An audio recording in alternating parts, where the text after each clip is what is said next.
Bu. Terdengar, Bu.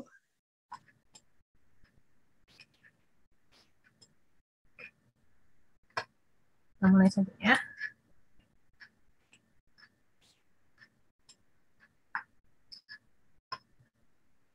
Oke. Hari ini saya mencoba membawa satu topik, yaitu tentang representasi grup atas ruang vektor, dan nanti akan dilanjutkan oleh Bu Yuni idenya pengembangan dari representasi grup atas ruang vektor ke representasi grup atas modul. Sebelumnya mungkin sudah pernah sering mendengar ya tentang representasi, tapi di sini saya akan mencoba memulai dari penjelasan apa itu motivasi definisi dari representasi grupnya sendiri, kemudian ada beberapa konsep dari representasi grupnya, kemudian nanti akan dilanjutkan bagian keduanya adalah pengembangan dari representasi grup ke representasi modul, nanti akan dibawakan oleh Ibu Sri Wahyuni. Kita mulai saja. Sudah terlihat jelas ininya, slide-nya? Sudah, Bu. Saya mengawali dari motivasinya dulu. Oke. Pada saat kita punya suatu ruang vektor V atas lapangan F dengan dimensi V-nya itu adalah saya batasi dia berhingga, itu sama dengan N. Kemudian kita selalu bisa mendapatkan satu representasi. Yang pertama adalah representasi 0. Mohon maaf, kita selalu bisa menghubungkan antara V ke V dengan satu transformasi linier, mohon maaf sebelumnya, yaitu transformasi 0. Apa itu transformasi 0 ini? Itu adalah memetakan semua elemen dari V ke 0V. Nah, kemudian pada saat kita punya T1 dan T2 ini adalah suatu transformasi linier, maka kita akan bisa mendefinisikan transformasi linier yang lain, yaitu adalah dengan menjumlahkan dari dua transformasi linier, kemudian juga dengan mengalihkan. Dalam hal ini menjumlahkan dua transformasi linier didefinisikan sebagai penjumlahan dua fungsi, kemudian perkalian dari dua transformasi linier itu adalah didefinisikan sebagai perkalian komposisi, seperti ini. Nah, ini kita bisa menunjukkan bahwa ini merupakan transformasi linier, dan ini saya rasa sudah diperoleh di aljabar linier elementer maupun di aljabar linier ya. Aljabar linier lanjut maksud saya. Nah, di sisi lain kita juga punya adalah pada saat kita punya R-nya elemen dari F, kemudian kita punya T-nya adalah suatu transformasi linier, maka kita juga bisa mendefinisikan transformasi linier yang lain, yaitu RT, di mana dia memetakan dari V ke V dengan definisinya adalah RT dikenakan pada V itu adalah R dikalikan dengan TV, seperti ini. Nah, sekarang dari sini yang kita ketahui bahwa transformasi linier tadi dari sini kita jelas dia tidak tunggal. Oke, nah sekarang kita kumpulkan semua transformasi linier ini dan kita notasikan dengan endo FV. Jadi endo FV itu adalah semua transformasi linier dari V ke V. Himpunan semua transformasi linier dari V ke V. Seperti itu. Nah, seperti yang kita tahu tadi, pada saat kita punya T1, T2, maka operasi penjumlahannya termuat lagi di dalam endo FV. Kemudian perkaliannya yaitu perkalian komposisi juga termuat lagi di dalam endo V. Kemudian perkalian dengan skalar itu juga termuat lagi ke dalam endo V karena dia terbukti dia adalah transformasi linier. Nah, dari sini kita akan mendapatkan beberapa sifat dari endo FV. Yang pertama itu adalah endo FV-nya terhadap operasi penjumlahan fungsi itu merupakan suatu grup. Nah, selanjutnya kita juga akan mendapatkan apa? Kita juga akan mendapatkan bahwa endo FV ya, dalam hal ini dia merupakan grup dari operasi penjumlahan, itu juga merupakan ruang vektor atas lapangan F dengan definisinya yang AT1 tadi. Kemudian apalagi yang kita punya? Yang kita punya ternyata endo FV itu juga merupakan suatu ring ya terhadap operasi penjumlahan dan perkalian komposisi. Nah, dari sini yang muncul jadi pertanyaan kita adalah kira-kira apakah endo FV terhadap operasi perkalian komposisi itu merupakan suatu grup? Nah, ada yang bisa menjawab apakah dia grup atau tidak? Bukan. Bukan grup, betul sekali. Alasannya bisa tahu kenapa dia bukan grup? Apa yang tidak terpenuhi? Ada yang bisa menjawab? elemen inverse. Betul sekali. Dia belum tentu memiliki elemen inverse terhadap operasi perkaliannya. Nah, sekarang bagaimana supaya dia menjadi suatu grup? Kan seperti itu. Supaya dia di dalam himpunan transformasi linear itu punya punya inverse dari operasi perkalian, maka ini kita kelompokkan tersendiri, oke? Kita kumpulkan himpunan-himpunan transformasi linear yang invertible. Jadi pada saat kita mengumpulkan transformasi linear yang invertible, dalam hal ini dinyatakan dengan GLFV, maka GLFV itu akan pasti membentuk suatu grup terhadap operasi komposisi. Ya, tadi yang sekali lagi dia gagalnya kan hanya di inverse-nya saja. Nah, jadi dengan membatasi bahwa dia kita batasi, kita kumpulkan himpunan-himpunan elemen-elemen dari endo-FV yang memiliki inverse, oke, dan ini kita notasikan dengan GLFV, maka GLFV itu akan membentuk suatu operasi, membentuk suatu grup terhadap operasi komposisi, seperti itu. Nah, selanjutnya saya akan bicara tentang matrik representasi. Ya, pada saat saya punya ruang vektor atas F dengan dimensi n, maka saya punya basis. Kemarin sudah dijelaskan waktu Pak Faisal ya, waktu bicara di ruang vektornya. Maka saya punya basis di mana dalam ini saya nyatakan basisnya adalah B, yaitu V1, V2 sampai dengan Vn. Kemudian setiap saya punya T ini adalah endo-FV, yaitu transformasi linear dari V ke V, maka saya setiap memetakan VI itu selalu dapat dinyatakan sebagai kombinasi linear dari V1, V2, dan Vn. Seperti ini. Ya. Jadi, kenapa ini saya selalu bisa mendapatkan kombinasi linear seperti ini? Karena kita tahu bahwa B ini adalah basis dari V. Namanya basis berarti kan setiap elemen dari V itu dapat dinyatakan sebagai kombinasi linear dari elemen-elemen di B-nya. Nah, sehingga kita dapatkan karena TVI ini pasti elemen dari V, karena T-nya adalah dari V ke V, maka dia pasti dapat dinyatakan sebagai kombinasi linear dari V1 sampai Vn. Nah, dari sini apa yang kita dapatkan? Dari sini maka kita akan mendapatkan namanya koordinat vektor. Ya, dalam hal ini koordinat vektor TVI terhadap basis B dinyatakan seperti ini. Dan ini saya yakin semuanya sudah dapat waktu di aljabar linear elementer. Saya sih berharapnya seperti itu. Dan kemarin Pak Faisal juga sempat menyinggung tentang matrik representasi ya. Oke. Nah, dari sini karena kita setiap PI setiap elemen dari B ini kita selalu bisa mendapatkan satu koordinat vektor. Nah, sekarang koordinat vektor ini kita kumpulkan itu menjadi sebuah matriks. Ya, dalam hal ini matrik MBT itu adalah kolom-kolom dari matrik MBT ini adalah koordinat vektornya dari masing-masing elemen di B-nya. Jadi, yang ini adalah T, V1, yang ini adalah T, V2, yang terhadap basis B-nya. Kemudian yang ini adalah T, Vn, terhadap basis B. Oke, jadi setiap saya punya transformasi linear, saya selalu bisa mengkonstruksi suatu matriks yang disebut dengan matrik representasi seperti ini ya. Jadi ini selalu saya bisa dapatkan.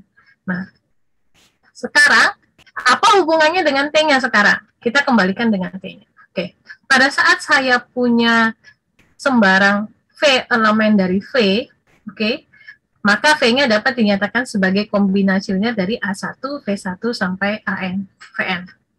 Ya. Jadi V-nya dapat dinyatakan sebagai kombinasinya dari V1 sampai Vn, yaitu sama dengan A1 V1 tambah A2 V2 sampai dengan AN Vn. Nah, pada saat kita kita kenakan T-nya, oke, V-nya kita kenakan T-nya, maka kita dapatkan bahwa T A1 V1 tambah A2 V2 sampai dengan AN Vn itu sama dengan berlaku A1 TV1, A2 TV2 dan seterusnya. Nah, dari sini apa yang kita dapatkan? Dari sini maka kita akan mendapatkan bahwa TX, dalam hal ini saya nyatakan X di sini TV ya, mohon maaf. TX itu dapat dinyatakan sebagai perkalian matriks transisinya dengan X-nya. Ya, jadi TX ini dapat dinyatakan sama dengan matriks transisi dari T-nya dikali dengan X-nya. Ya, akibat dari TV yang sama dengan A1 TV1 sampai dan seterusnya. Nah, sehingga bisa kita ambil kesimpulan bahwa setiap transformasi linier dapat diwakili oleh satu matriks, yaitu matriks transisi. Seperti itu. Ya, jadi T-nya dapat dinyatakan sebagai matriks. Dalam hal ini matriksnya merupakan matriks matriks representasi. Dan ini kadang-kadang dinyatakan dengan matriks transisi kalau misalnya berbeda B-nya ya. Misalnya kalau ini kan kebetulan V dengan V, kalau misalnya transformasi linier dari V ke W berarti dia matriks transisi. Jadi matriks perubahan basis istilahnya. Ya, tapi karena ini dari V ke V kan basisnya sama. Nah, karena kita menyatakan bahwa setiap transformasi linier ini dapat dinyatakan diwakilkan oleh suatu matriks, maka sekarang kita mencoba menelaah dengan matriksnya. Sekarang kita coba menelaah dengan matriksnya.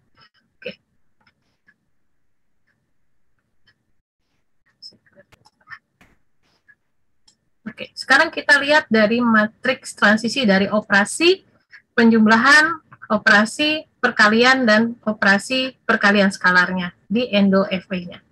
Oke, sekarang pada saat saya punya dua buah transformasi linier, matriks representasi dari penjumlahan dari T1 dan T2 ternyata kita dapatkan bahwa sama dengan matriks representasi dari penjumlahan dua transformasi linier itu sama dengan penjumlahan dari masing-masing matriks representasi transformasi liniernya. Jadi MBT1 tambah DT2 itu sama dengan MBT1 ditambah MBT2.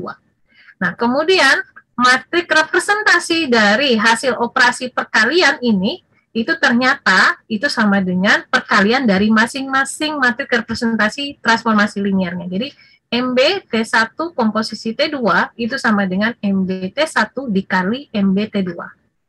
Nah, kemudian matriks representasi dari hasil perkalian transformasi linier dengan skalar, dengan skalar atau atas lapangan F di sini, itu sama dengan perkalian sama dengan R dikali dengan MB T1-nya. Ya, jadi ini adalah sifat dari matriks representasi. Tapi saya tidak akan menjelaskan di sini. Nanti coba adik-adik mahasiswa, Bapak Ibu untuk mencoba kira-kira apakah ini berlaku atau tidaknya.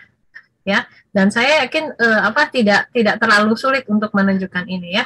Jadi kita kita lihat dulu T1 matriks representasinya apa, T2 matriks representasinya apa, kemudian dari situ kita lihat dia apakah sama, seperti itu. Nah, menggunakan sifat yang ini tadi, nanti kita akan mencoba menghubungkan antara grup dari GLFV tadi dengan suatu matriks, seperti itu. Ya, oke. Sekarang kita melihatnya dari posisi matriksnya. Ya, silahkan ada yang mau bertanya? Oh, mohon maaf Bu, ulun kepencet tadi. Oh ya, oke. Atau sampai sini ada yang mau ditanyakan?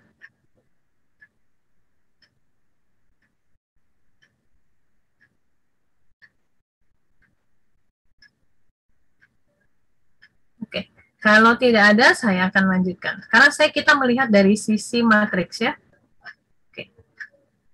Di sini saya mendefinisikan himpunan semua matriks, berukuran N kali N, dengan entry-entry-nya adalah elemen dari si F. Dalam hal ini F-nya adalah suatu lapangan. Ya, ini saya notasikan dengan seperti ini. Jadi AIJ saya kurung siku, dengan AIJ-nya elemen dari F. Di sini kita dapatkan bahwa MNF itu merupakan ruang vektor atas F. Dengan operasi penjumlahan dan perkalian skalar atas F, definisinya adalah seperti ini. Jadi AIJ tambah BIJ itu sama dengan AIJ plus BIJ. Jadi masing-masing entry-nya dijumlahkan. Ini didapatkan juga pada saat kuliah aljabar linear elementer ya. Kemudian R dikali AIJ itu adalah sama dengan matriks di mana R-nya dikalikan ke masing-masing entry-nya ya. Nah, dari sini kita juga mendapatkan apa? Dari sini kita juga mendapatkan bahwa MNF itu juga merupakan suatu ring terhadap operasi penjumlahan dan perkalian matriks. Ya, jadi dan ini kalau kita melihat seperti ini, maka ini analog dengan endo FV tadi. Endo FV tadi dia ruang vektor, oke. Kemudian dia juga juga merupakan suatu ring. Oke. Permasalahannya adalah apakah dia membentuk suatu grup terhadap operasi perkalian? Ada yang bisa menjawab?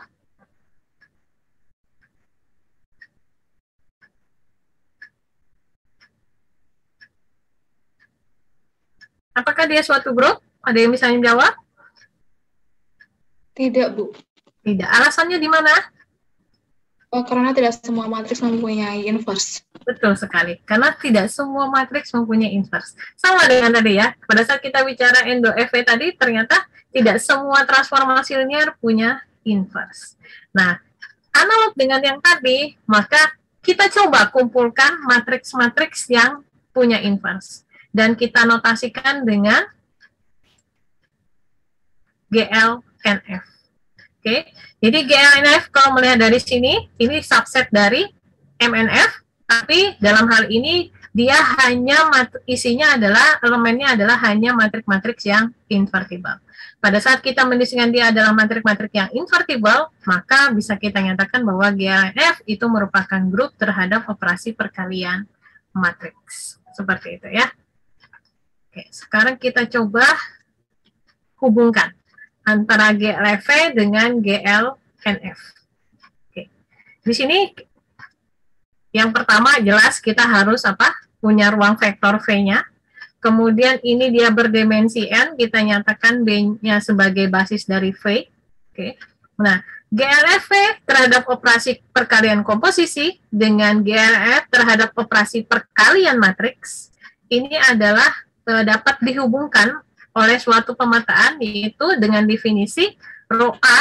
Oke, ini kita definisikan dia sama dengan T jika dan hanya jika matrik representasi dari T-nya sama dengan A.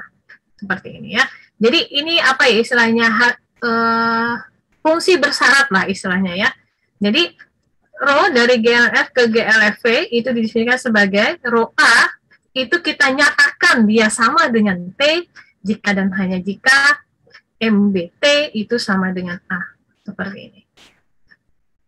Nah, kita dapat tunjukkan bahwa ternyata rho ini merupakan homomorfisme grup.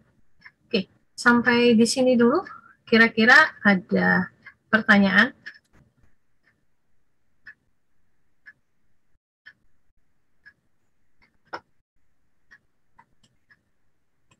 Tapi kalau misalnya ada pertanyaan, boleh ditulis di chat ya, nanti saya akan kembali lagi. Oke, sekarang kita coba buktikan bahwa rho-nya adalah suatu homomorfisme grup. Oke, yang pertama berarti kita harus menunjukkan dia adalah suatu WLD, define atau terdefinisi dengan baik. Pada saat saya punya A1 sama dengan A2, oke, maka kita peroleh rho A1 sama dengan T. Nah, rho A1 sama dengan T itu jika dan hanya jika MBT sama dengan A1, berdasarkan definisinya tadi. Karena kita dapatkan bahwa A1 sama dengan A2, maka kita dapatkan MBT sama dengan A2. Karena MBT sama dengan A2, maka kita dapatkan rho A2 sama dengan T. Nah, dari sini kita dapatkan rho A1 sama dengan T sama dengan rho A2. Artinya dia terdefinisi dengan baik. Oke.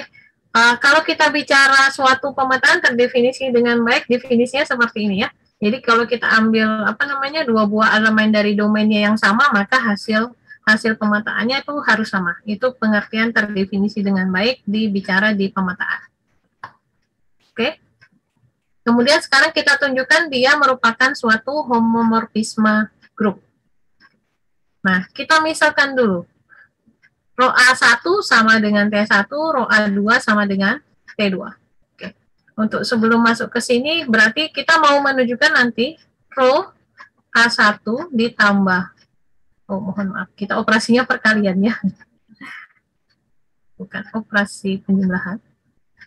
Rho A1 dikali A2 ini harus sama dengan rho A1 dikali dengan rho A2. Dan ingat, di sini GLFV-nya, oke, ini adalah operasi komposisi, ya. Jadi ini harus sama dengan rho A2, seperti ini. Oke, sekarang kita coba.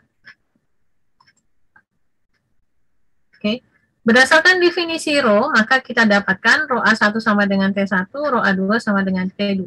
Berarti ini adalah MBT1 sama dengan A1, dan MBT2 sama dengan A2. Kita dapatkan adalah seperti ini.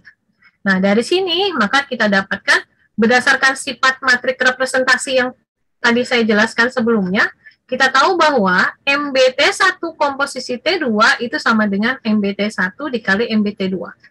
Karena MBT1 dikali MBT2, MBT1 sama dengan A1, MBT2 sama dengan A2, berarti dia sama dengan A1 dikali A2.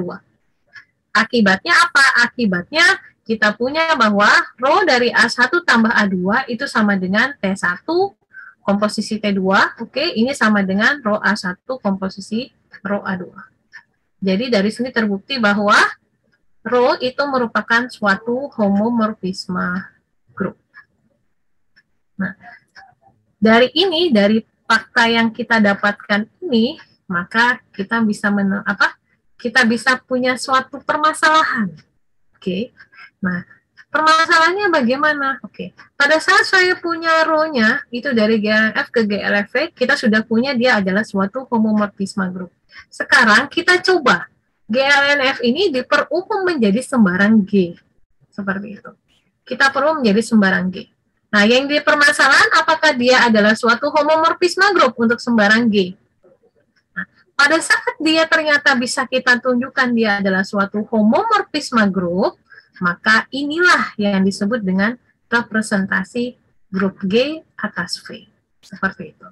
Jadi, apa yang disebut dengan representasi grup? Itu adalah suatu homomorfisme grup dari G ke GLF V. Seperti itu. Nah, inilah yang menjadi motivasi kita, yang tadi rho dari GLF ke GLF V, oke? Inilah yang menjadi motivasi kita dalam pendefinisian representasi grup G atas V. Nah, berikut saya berikan definisi yang lengkapnya ya. Oke, diberikan grup G dan ruang vektor V berdimensi N atas satuan F. Homomorfisme grup, yaitu dari G ke GLF V, ini disebut dengan representasi grup G atas V yang berderajat N. Jadi N-nya ini adalah dimensi dari si V-nya. Ya, jadi N-nya menyatakan dimensi dari V-nya. Selanjutnya ruang vektor V ini disebut dengan ruang representasi. Kira-kira apakah cukup jelas sampai di sini dulu definisi dari representasi grup? Atau boleh saya ambil dari definisi ini, apa sih yang apa saja yang harus kita miliki untuk mendefinisikan suatu representasi? Yang pertama, tentu saja kita harus punya grup G-nya. Oke. Yang kedua, kita harus punya ruang vektornya. Dalam hal ini saya membatasi dia harus berdimensi hingga. Kemudian, yang terakhir adalah homomorfisme grup dari G ke GLFV. Jadi representasi grup untuk mendefinisikan suatu representasi grup dari suatu grup harus ada 3 hal. Yang pertama ya jelas grupnya, yang kedua ada ruang vektornya, yang ketiga itu harus ada homomorfisme grup dari G ke GLFV. Itu 3 hal yang harus dipenuhi dalam pendefinisian suatu representasi. Kemudian untuk lebih memperjelas, saya pada saat kita punya G, berdasarkan definisinya, oke, maka rho G-nya itu adalah elemen dari GLFV. Nah, GLFV ini tadi kan himpunan semua transformasi linear dari V ke V. Sehingga rho G-nya itu dinyatakan sebagai transformasi linear dari V ke V, dan tentu saja dia harus invertible. Seperti itu. Nah, untuk penyederhanaan penulisan, maka nanti rho G di sini saya nyatakan dengan indeks rho G di bawah. Kenapa saya menyatakan seperti itu? Karena gini, pada saat ini kan transformasi linier. Agak sedikit rancu pada saat saya menuliskan rho G, saya kenakan dengan V.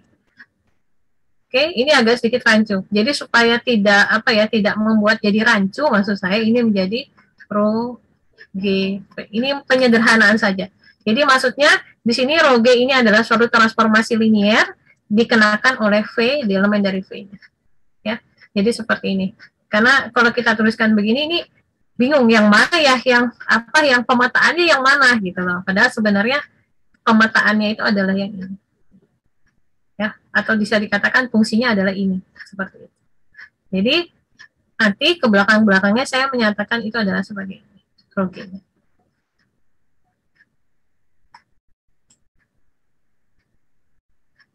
Oke.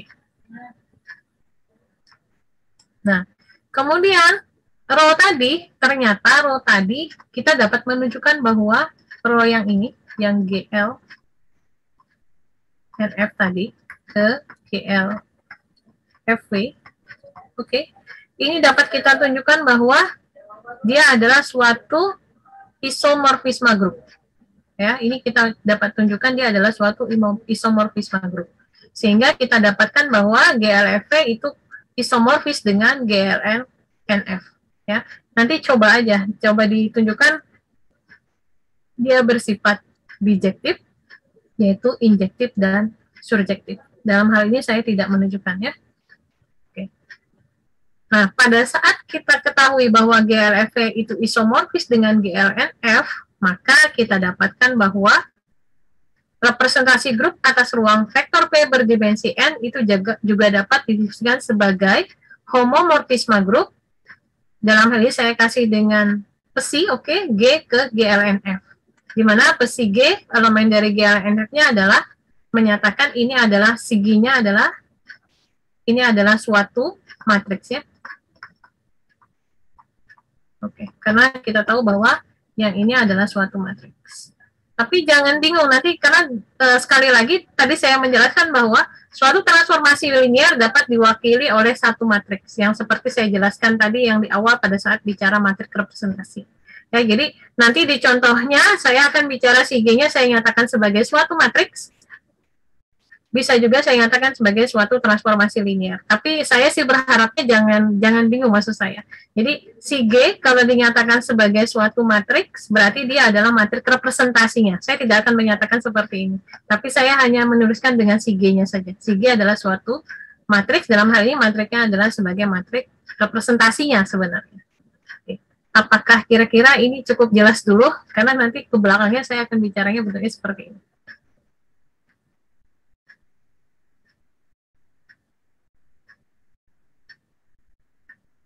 Saya clearkan.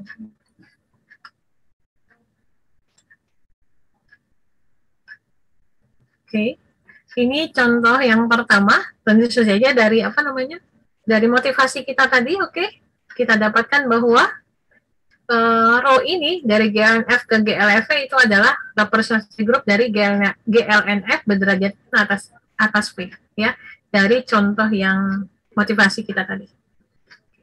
Selanjutnya, secara umum ternyata setiap grup itu pasti punya representasi. Ya, oke. Sebagai gambarannya seperti ini. Saya punya ruang vektor C, jadi saya punya sembarang grup G, kemudian saya punya ruang vektor C atas C.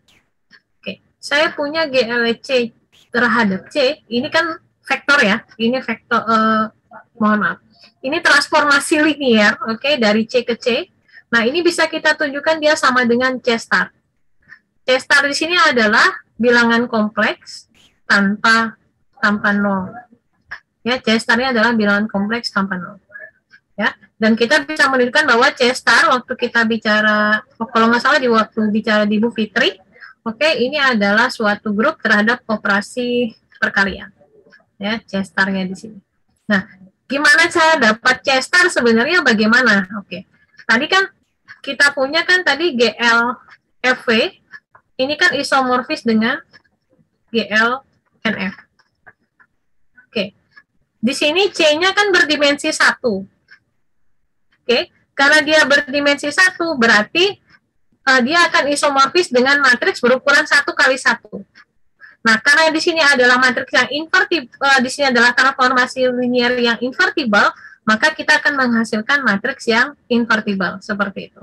Di sininya kan adalah matriks yang invertible. Nah, karena dia berukuran 1 kali 1, oke, maka kita bisa nyatakan bahwa di sini adalah bisa kita katakan bahwa ini sama dengan entry-nya sebenarnya. Karena kan penulisan matriks 1 kali 1, oke, ini saya nyatakan A seperti ini dinyatakan hanya sebagai A saja.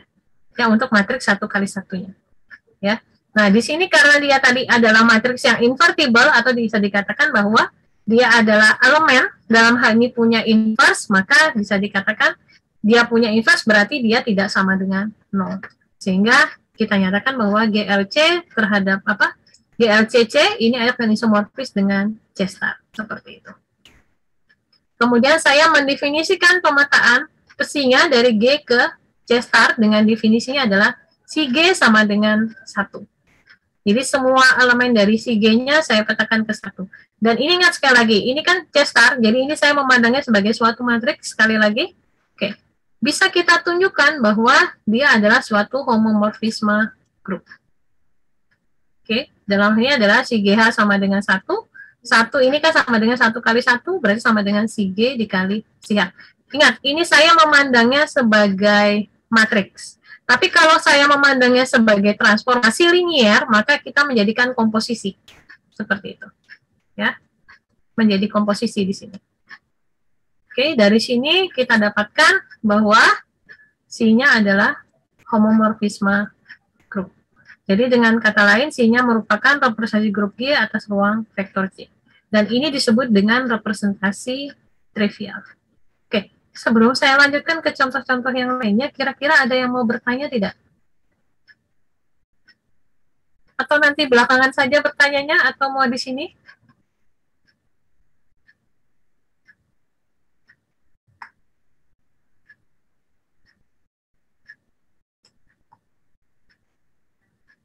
Kalau tidak, saya mau bertanya.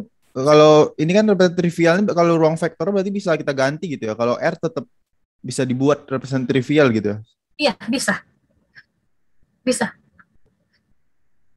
Berarti kalau trivial semua ruang vektor dimensi 1 bisa gitu ya dibuat representasi trivial. Bisa. Jadi dipetakannya ke elemen satunya. Satu dari siapa namanya? Dari elemen identitasnya dari apa namanya? Dari F-nya seperti itu. Oke. Kira-kira cukup jelas?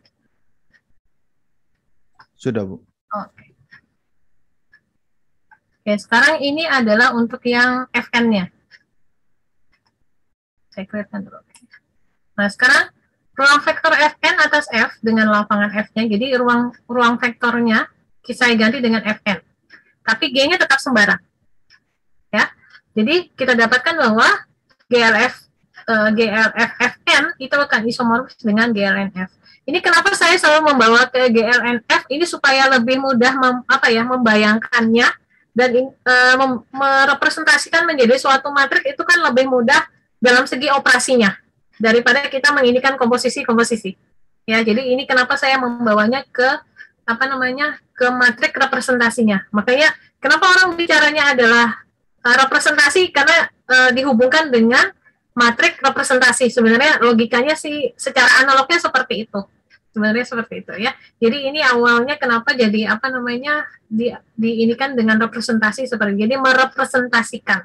Jadi merepresentasikan suatu grup menjadi suatu matriks seperti itu. Tapi bisa juga dengan menyatakan sebagai direpresentasikan sebagai suatu transformasi linier seperti itu.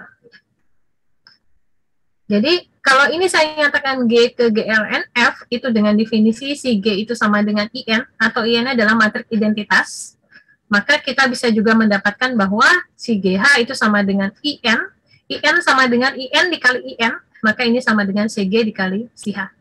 Ya, jadi dari sini kita tunjukkan juga bahwa dia merupakan homomorfisme grup seperti ini. Oke. Jadi C-nya merupakan representasi grup berderajat N. Kalau tadi berderajat 1, kalau yang sekarang berderajat N. Oke. Ini untuk yang sembarang grup G. Sekarang kita bicaranya sembarang grup yang khusus. Saya berikan di contoh keempat. Jadi saya ambil G-nya adalah Z2. Oke, saya ambil G-nya adalah Z2, adalah grup dengan grup modulo 2, oke. Kemudian saya nyatakan ruang vektor C atas C. Oke. Saya kembali tadi bahwa GLCC ini isomorfis dengan C star. Nah, ini saya definisikan. Oke. Psi nolnya, nol barnya sama dengan min 1 berpangkat 0. Ini sama dengan 1. Dan psi satunya adalah min 1 berpangkat 1. Ini sama dengan min 1. Ini kenapa saya memunculkan 0 dan 1 di sini supaya apa ya? Supaya mudah ininya. Menggambarkannya seperti apa. Karena kalau saya langsung 1 di sini kan jadinya ini kayak gimana ya gitu kan. Nanti pada saat operasi penjumlahannya jadi agak sedikit bingung. Kalau ini kan saya min 1, jadi saya bisa menggabungkan antara min 1 di sini dengan min 1 di sini. Ya. Oke. Nah, ini saya bisa menunjukkan bahwa Z2 kan grupnya operasinya penjumlahan. Ingat sekali lagi ya. Di Z2 kan operasinya penjumlahan. Bukan operasi perkalian. Jadi terus terang ini kita bergantung pada operasinya. Operasi si grupnya. Nah, pada saat saya punya Z2 ini operasi penjumlahan, berarti kan saya menyatakan psi A bar ditambah B bar kan sama dengan psi A plus B. Oke, ini sama dengan min 1 berpangkat A plus B, ini sama dengan min 1 pangkat A dikali min 1 pangkat B. Seperti itu. Ini bisa ditunjukkan karena elemen dari Z2 kan hanya 0 dan 1 saja. Oke, sebenarnya sebaiknya dicoba semua ya. Jadi 0 bar ditambah 1 bar, ini kan sama dengan psi 1 bar, oke, ini sama dengan min 1 berpangkat 1, sama dengan min 1. Oke, kemudian psi 0, ini sama dengan 1, sedangkan psinya 1, ini sama dengan min 1. Nah, berarti dari sini kita dapatkan ini sama dengan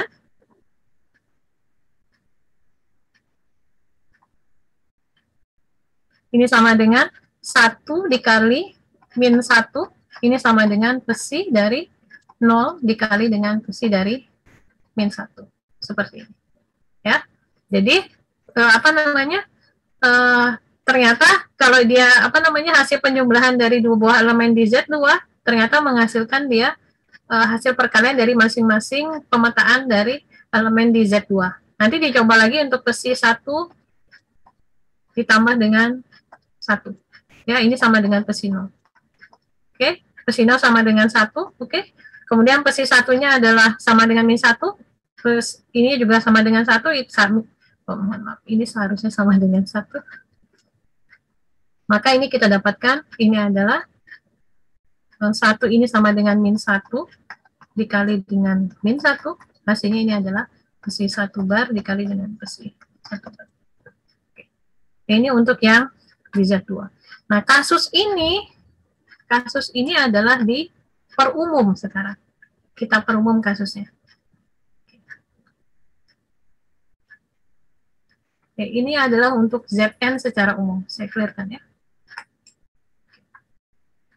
Yaitu psi A bar itu sama dengan E pangkat 2 HPI per N. Ini adalah eksponensial di kompleks ya. Ini sama dengan cos 2A pi per N plus I sin 2A PI per N. Sebenarnya seperti ini. Nah, bagaimana dapatkan untuk Z2? Ini tadi bicaranya Z2. Oke. Untuk Z4 saja. Oke. Z4 berarti kita memetakan dari Z4 kan adalah 0, 1, 2, 3. Seperti ini. Maka kita dapatkan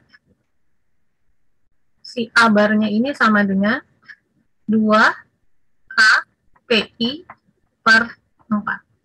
Nah, dari sini, mohon maaf, ini ada E-nya, oke. Dari sini nanti kita dapatkan nanti, si 0-nya ini sama dengan 1.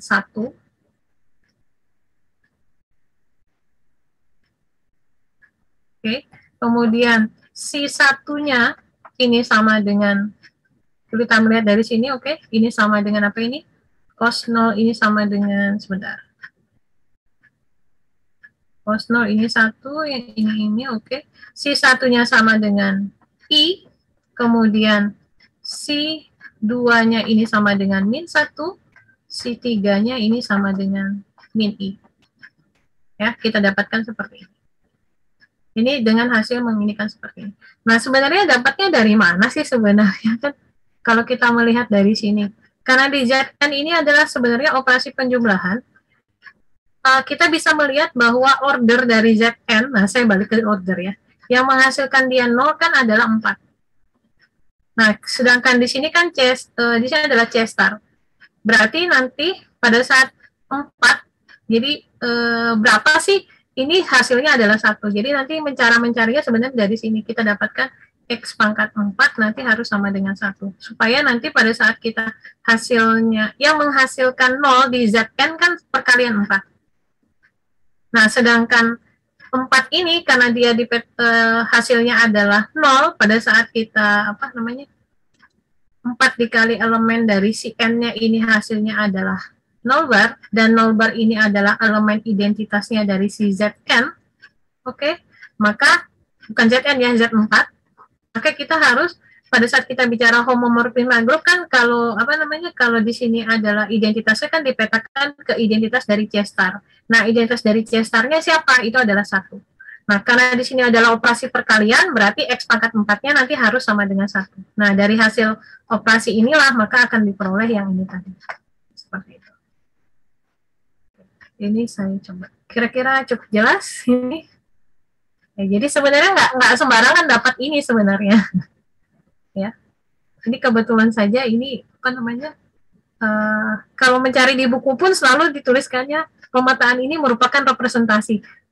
Pasti akan bertanya-tanya ini dapatnya dari mana gitu loh. Dapatnya sebenarnya seperti ini.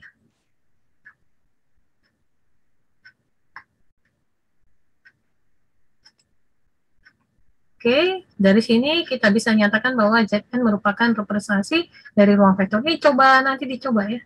Karena masalahnya, nanti saya masukkan di tutorial yang ini. Kemudian lebih lanjut, untuk yang GL2C, ini juga caranya sama. GL2C ini adalah Z2Z, dalam hal ini G-nya adalah Z2Z. Oke. Dengan definisi si 0-nya adalah 1001, si 1 barnya adalah min 10 min 1.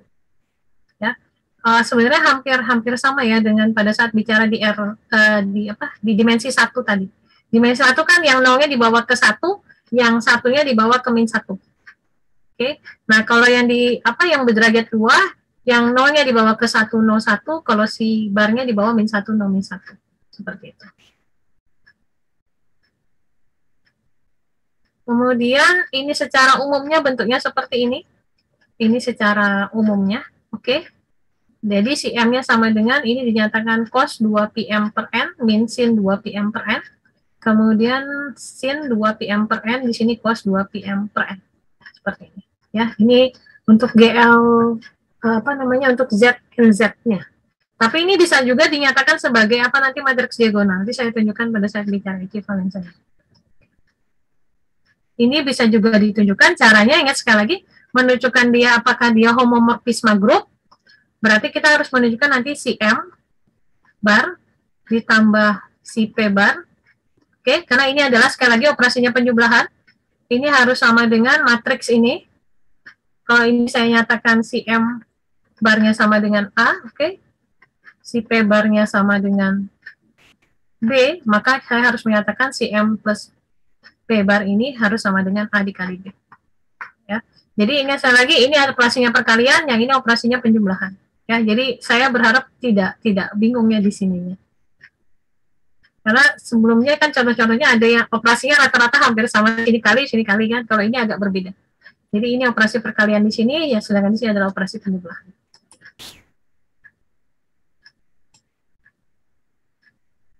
Oke, ini untuk grup dihidra 8.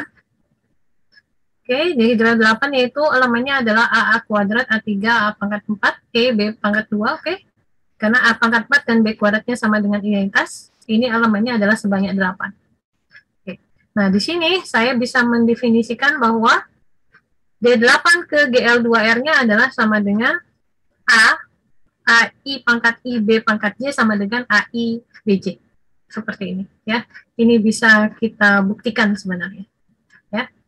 Jadi ini cara membuktikannya, ini tidak saya tuliskan, sebenarnya saya bisa menyatakan bahwa row A-nya kan ini sama dengan A, row B-nya ini sama dengan, B kecil ini sama dengan B. Nanti dicoba, row A kuadrat, ini pasti sama dengan A kuadrat, dicoba saja ya, kemudian row B kuadrat ini sama dengan, sama dengan B kuadrat. Oke, ini sama dengan identitas. Nah, di sini kan GL2R-nya identitas. Mohon maaf.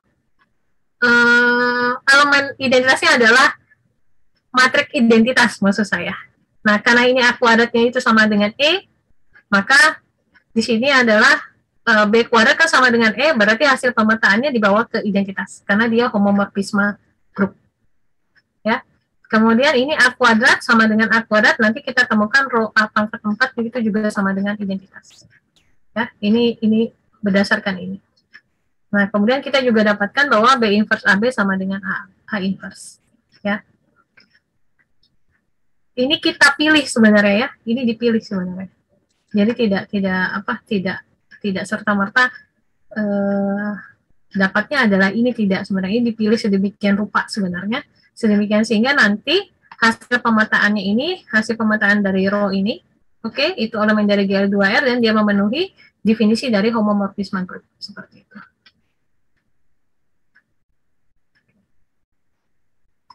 Sekarang untuk yang di S3-nya, nah S3 ke GLCC3. Nah GLCC3-nya ini itu sebenarnya matriks untuk ukuran 3 kali 3 sebenarnya. Ya, nanti didapatkannya ini adalah isomorfis dengan GL 3C. Oke. Dengan definisi C12 itu adalah permutasi dari permutasi dari si sigmanya ini. Permutasi siapa? Permutasi matriks identitas. Jadi sebagai contohnya gini. C dari 1 2 berarti kita menukarkan baris pertama dengan baris kedua. Oke, kemudian nanti C dari misalnya C dari 1 2 3 berarti hasilnya adalah 1 kedua berarti ini menjadi 1 0 0, oke. Kemudian baris kedua ke baris ketiga berarti ini menjadi 0 1 0. Kemudian baris ketiganya dijadikan ke baris ke pertama. Jadi ini adalah 0, 0, 1. Maksudnya seperti ini. Jadi C ini adalah permutasi, ya, permutasi dari baris-baris dari matriksnya. Ya, jadi C12. Nah, ini bisa kita tunjukkan bahwa nanti C-nya ini harusnya. Oh, bukan C ya, tapi P ya. Ini P ini P ini. Mohon maaf. Ini harusnya P. Oke. Ternyata ini bisa kita tunjukkan nanti P-nya itu juga merupakan suatu homomorfisme grup. Lebih mudahnya itu sebenarnya pakai diagram akan lebih mudah kelihatannya.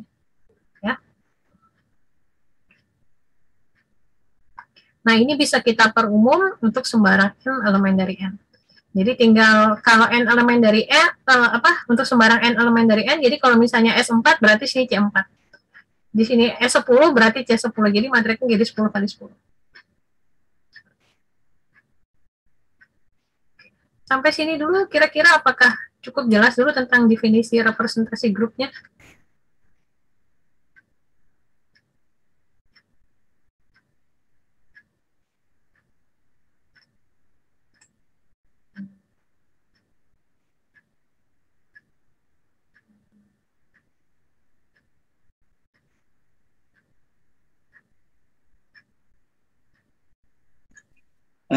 Bu, izin tanya, Bu. Iya. Saya masih rada bingung untuk mungkin contoh 9 ini gitu, atau sama beberapa contoh sebelumnya gitu. Kenapa dia GLC C3, Bu? Kenapa tidak mungkin GLF secara umum gitu, Bu? Atau GLR gitu, Bu? Kenapa tetap C3 gitu di sini? Oke. Kenapa tetap kompleks gitu yang dipakai? Gitu? Iya, oke. Kenapa sebenarnya tetap saya bicaranya di kompleks di sini sebenarnya gini. Kalau kita bicara di R-nya, sebenarnya ini boleh R3 juga boleh sebenarnya. Tidak harus C3 sebenarnya. R3 juga boleh. Karena ini kan terus terang matriks yang di sini kan masih matriks identitas toh. Kita bicaranya di matriks identitas. Jadi di R3 pun boleh sebenarnya. Nah, bagaimana dengan Z3 sebenarnya? Z3 juga tapi Z3 bukan matriks, bukan ini ya, bukan lapangan ya, karena kita bicaranya ruang vektor ya. Di R juga boleh sebenarnya. Di R juga boleh.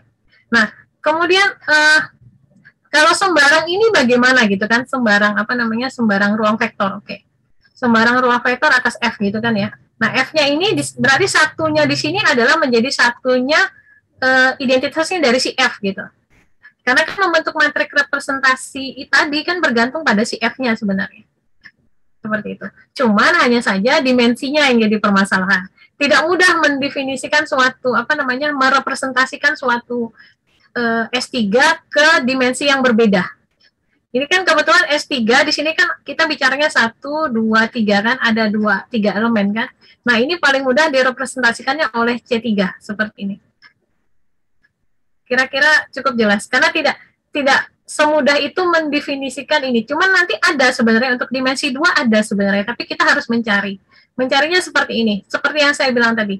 S3 di sini dia adalah dibangun oleh siapa gitu loh. Jadi kita harus mencari order dari pembangun di S3-nya. Nah, setelah kita dapatkan ternyata S3 ini dibangun oleh satu elemen, nah dari situ kita harus mencek gitu loh. Mencek kira-kira yang dari si F-nya ini tadi, kalau kita nyatakan ini adalah F ya. Ini saya nyatakan F bukan C. Ini misalnya F di sini. Nah, kita harus mencari nanti dia harus sesuai dengan si identitasnya harus sama dengan identitasnya dari dari sininya gitu loh. Jadi kalau misalnya di sini ini kan perkalian, kebetulan perkalian, berarti nanti kan kalau kita dapatkan S3 dapat dinyatakan sebagai apa? Nah, dari sini nanti ordernya kan berpangkat 3. Oke, nanti berarti kita harus menemukan di sini, elemen di sini. Oke, dia misalnya matriks 3x3 atau matriks 2x2. Tapi ini harus dipangkatkan 3, ini hasilnya harus menunjukkan matriks identitas di sini. Nah, 1 di sini sekali lagi itu bergantung pada si F-nya, seperti itu. Kira-kira apakah terjawab? Cukup terjawab, Bu. Terima kasih, Bu. Mungkin ada pertanyaan lagi, Bu. Boleh? Kan di sini kan representasi ya, Bu ya. Nah, apakah ibaratnya yang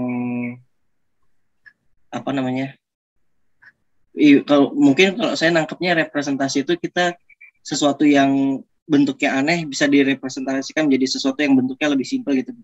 Iya, betul. Nah, di sini juga seperti itu apa bagaimana, Bu ya? Iya, benar seperti itu. Karena kan terus terang kadang kita bisa mendefinisikan dia menjadi suatu matriks, kan dalam segi komputasi juga kan lebih mudah. Makanya orang-orang kenapa orang-orang fisika, orang-orang yang bergerak di bidang elektroteknik dan segalanya lebih suka dengan representasi. Kenapa? Karena pada saat kita bisa mendefinisikan dia menjadi suatu bentuk matriks gitu kan, secara komputasi jadi lebih mudah. Oke. Kira-kira apakah ini terjawab? Terjawab. Terima kasih, Bu. Ada lagi yang mau ditanyakan? Saya ada pertanyaan, Bu, cuman kayak agak ngebayang-ngebayang gitu. Cuman agak ngebayang-ngebayang kan kalau kita punya GL apa tadi? GLF V gitu kan. Kayak itu kan ruang vektor dimensi n gitu. Betul.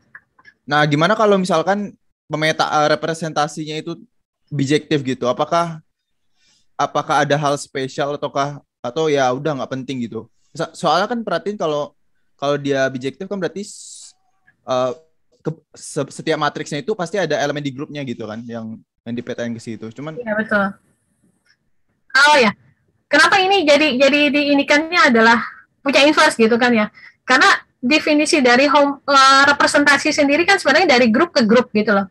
Mas Taslim. Mas siapa namanya? Jadi kan representasinya kan dari grup ke grup. Nah, kalau kita mendefinisikan GLF-nya kita tidak nyatakan sebagai sesuatu grup gitu kan, suatu grup, maka kan kita tidak bisa kita tidak bisa mendefinisikan dari homomorfismenya gitu. Karena kan syaratnya tadi adalah syarat representasi tadi itu adalah dari grup ke grup, pemetaan dari grup ke grup. Nah, supaya dia adalah membentuk suatu grup, maka kita haruslah ini semua itu dinyatakan sebagai himpunan semua yang punya inverse seperti itu. Jadi dasarnya seperti itu, dasar dari pendefinisian representasinya seperti itu. Kira-kira cukup terjawab. Yang pertanyaan saya ini yang kalau misalkan pemetaan representasinya itu bijektif gitu. Maksudnya row-nya dari ini, dari G ke GLF gini. Iya itu. Oke. Ini adalah bijektif gitu. Ya, kalau misalnya gitu, kenapa yang diperhatiin gitu? Soalnya kan kita juga bisa merhatikan dari matriks representasinya itu ada elemen di grup, atau itu nggak penting untuk yang seperti itu. Kalau misalkan pemetaan ini bijektif, apakah ada hal yang spesial gitu? Apakah udah pernah dibahas orang lain gitu atau gimana? Oke. Sebenarnya sih kalau bicara bijektifnya ini sebelumnya orang lebih fokusnya gini, menginterpretasikan G-nya sebagai GLV-nya, kan tujuannya kan seperti itu, membayangkan G-nya sebagai GLV-nya, tapi tidak pernah melihat GLV-nya sebagai G-nya gitu untuk bicara representasi. Tapi kita membayangkan G-nya sebagai GLV. Tapi kalau kita bisa menemukan suatu fungsi yang bijektif, itu akan lebih bagus menurut saya sih. Tapi selama ini belum pernah sih saya melihat penelitian orang yang menyatakan bahwa GLV itu memandang sebagai G-nya gitu. Tapi justru G-nya dipandang sebagai GLV. Kenapa? Tujuannya sekali lagi dengan menginterpretasikan ini menjadi seperti ini, ternyata untuk di bagian G-nya akan lebih mudah. Nanti akan kelihatan pada saat kita bicaranya adalah di coding, teori coding, oke? Kita bicara teori coding kan biasanya kan dia bicaranya biner kan biasanya. Nah, bagaimana kalau codingnya itu diganti dengan Z yang sembarang gitu kan, Z misalnya Z3 atau Z5 atau gimana. Nah, kalau kita bisa merepresentasikan itu menjadi seperti ini kan lebih mudah dalam segi perhitungannya seperti itu. Untuk ini ya, untuk ini kan ke arah komputasinya seperti itu. Oh, berarti di aplikasinya untuk aplikasi ke bidang lain biasanya kurang dipakai gitu ya, Bu? Untuk bijektifnya belum, tidak terlalu di ini. Karena kita hanya melihat dari G-nya diinterpretasikan ke sini, tapi tidak arah kebalikannya. Kira-kira bisa terjawab? Sudah, Bu. Terima kasih, Bu. Ada lagi yang mau bertanya? Mungkin saya izin konfirmasi, Bu. Iya, boleh.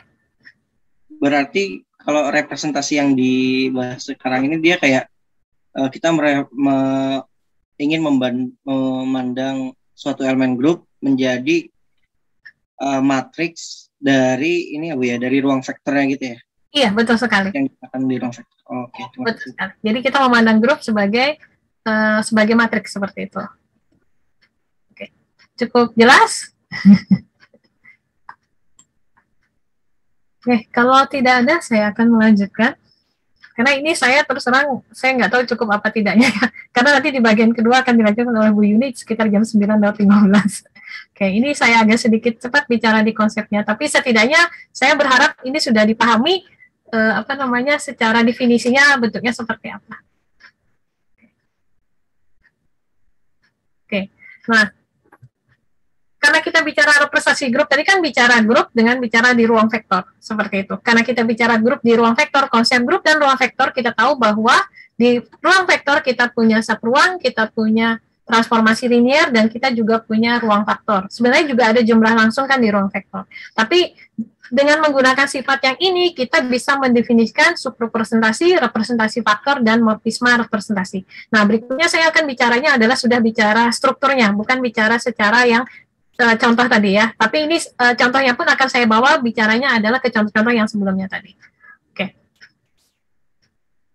Yang pertama saya akan bicara subrepresentasi. Sebelum saya bicara subrepresentasi, saya bicara pendefinisian satu ruang yang bagaimana yang bisa kita bawa menjadi subrepresentasi.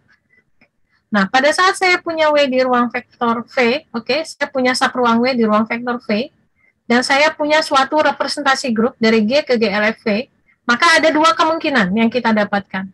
Yang pertama yang dikaitkan dengan W-nya. Yang pertama, rho GW elemen dari W untuk setiap W elemen dari W. Kemudian bisa juga rho GW-nya itu bukan elemen dari W.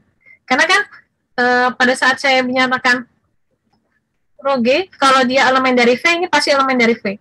Tapi pada saat kita bicara kita hanya membatasi untuk W saja dalam hanya adalah subruang dari V, maka pasti ada muncul dua kemungkinan ini. Oke, sebagai contohnya, oke, saya punya G-nya saya ambil C2. C2 adalah 1 dan min 1. Oke, nah dari sini kita dapatkan, saya ambil R2. Saya udah ngambil C2, tapi saya ambil R2. Oh, ini ada sedikit salah, mohon maaf. Oke. Oh, sorry. Ini C2 benar. Oke, C2 adalah grup siklik, oke. Nah, kemudian saya definisikan pemetaan rho-nya dari G ke GLFV-nya, oke. Dalam ini adalah dinyatakan sama dengan ini adalah F-nya adalah real, oke. Yang ini adalah R2. Dengan definisinya, oke, rho 1 VI-nya ini dibawa ke VI, rho V min 1 VI-nya dibawa ke VJ, seperti ini. Ya, jadi kalau secara matriksnya nanti kita dapatkan adalah ini adalah ruang dimensi 2, rho 1 ini adalah dibawa ke 101 matriks identitas, oke. Rho min 1-nya itu dibawa ke 0110 seperti ini. Jadi untuk matriksnya rho 1-nya dibawa 1001, rho min 1-nya dibawa ke 0110. Nah, dari sini kita dapatkan pada saat saya mengambil W-nya itu adalah A,0 dan P-nya adalah A,A. A,0 kan jelas dia adalah subruang dari si R2. Tidak perlu saya tunjukkan ya, pasti akan terlihat, oke. P-nya A,A dengan A-nya elemen dari bilangan real itu juga merupakan subruang dari si R2. Seperti itu. Nah, tapi ternyata pada saat kita kenakan oleh rho, oke, untuk min 1 elemen dari C2, rho min 1-nya kan sama dengan A dikenakan pada A,0 hasilnya adalah 0,A. Ya. Atau bisa kita katakan ini untuk lebih jelasnya gini, rho min 1, oke, ini dikenakan pada A,0, oke, ini sama dengan rho min 1-nya adalah ini, yang ini tadi, hasilnya adalah 0,110 dikali dengan, ini kebetulan saya menulisnya pakai begini ya, jadi kalau dalam bentuk vektor ini menjadi vektor kolomnya A0, seperti itu. Nah, kalau lebih jelasnya, kayak lebih ininya, karena dia bentuk matrik, ini jadi A0, oke. Ini menjadi A0, ini sama dengan 0A. Nah, ini 0A, berarti kan apa yang kita dapatkan? Yang kita dapatkan dia bukan elemen dari si W. Bisa lihat dari sini. Tapi, pada saat kita bicara P, oke, kita bicara P, apapun elemen dari C2, pasti elemen dari P. Seperti ini. Ya, jadi sekali lagi, pada saat kita punya suatu homomorfisme grup dari G ke GL FV, maka belum tentu pada saat kita bicara subruangnya itu hasil pemetaannya termasuk lagi ke dalam si W-nya. Seperti itu. Nah, sekarang dari kasus ini kita definisikan suatu subruang yang khusus. Ya, namanya subruang G invarian. Apa itu subruang G invarian? Itu adalah suatu subruang di V. Dalam hal ini dia memenuhi rho GW itu elemen dari W untuk setiap G elemen dari G dan W elemen dari W. Seperti itu. Jadi sekarang subruangnya kita ambil subruang yang khusus, oke? Sedemikian sehingga pasti dia termuat lagi di dalam si elemen si W-nya. Nah, kalau kita melihat dari sini, apa yang kita dapatkan? Yang kita dapatkan, karena subruang terkecilnya adalah 0, oke? Maka kita pasti, 0 itu pasti subruang G invarian ya. Kita dapatkan seperti itu. Oke, dari sini ternyata kita bisa mengkonstruksi suatu pemetaan pada saat G-nya adalah G invarian. Yaitu dengan definisinya adalah pada saat G-nya merupakan subruang G invarian, kita bisa menuliskan suatu pemetaan rho aksen dari G ke GLFW. Oke, dengan definisinya rho G aksen dikenakan pada W-nya itu sama dengan rho GW. Jadi rho-nya kita sudah punya rho-nya, oke. Kemudian kita punya W-nya G invarian, kita bisa menuliskan pemetaan yang lain dengan definisinya adalah rho aksen GW-nya sama dengan rho GW untuk setiap G elemen dari G dan W-nya elemen dari W. Nah, ini bisa kita tunjukkan bahwa dia adalah suatu homomorfisme grup. Nanti saya buktikan pada saat kita tutorial. Nah, untuk membuktikannya tentu saja kita harus tunjukkan dia terdefinisi dengan lain, karena kita bicaranya di konstruksi, oke. Kemudian yang kedua, kita tunjukkan bahwa rho G aksennya itu elemen dari GLFW, atau dengan kata lain dia harus merupakan suatu transformasi linier. Kemudian kita harus tunjukkan dia merupakan homomorfisme grup. Berarti rho aksen GH sama dengan rho G aksen komposisi rho H aksen seperti ini. Inilah yang pada saat saya punya di sini saya punya pesi, oke? Maka pesi aksen yang definisinya adalah seperti ini, itu disebut dengan subrepresentasinya dari si representasi C-nya. Seperti itu. Ya, ini pendefinisian dari subrepresentasi. Jadi, apa kesimpulannya? Kesimpulannya adalah pada saat pada saat di ruang vektornya atau ruang representasinya punya subruang G invarian, kita selalu bisa mendefinisikan subrepresentasi. Seperti itu. Ini contohnya seperti ini, oke. Saya dapatkan si M-nya seperti ini, saya ambil A-nya adalah A,0, seperti ini. Nanti dicoba dicek, dia adalah merupakan pemetaan, pesi aksennya ini merupakan subrepresentasi dari pesinya. Oke, terkait dengan representasi faktornya, oke, ini saya bicara motivasinya, oke.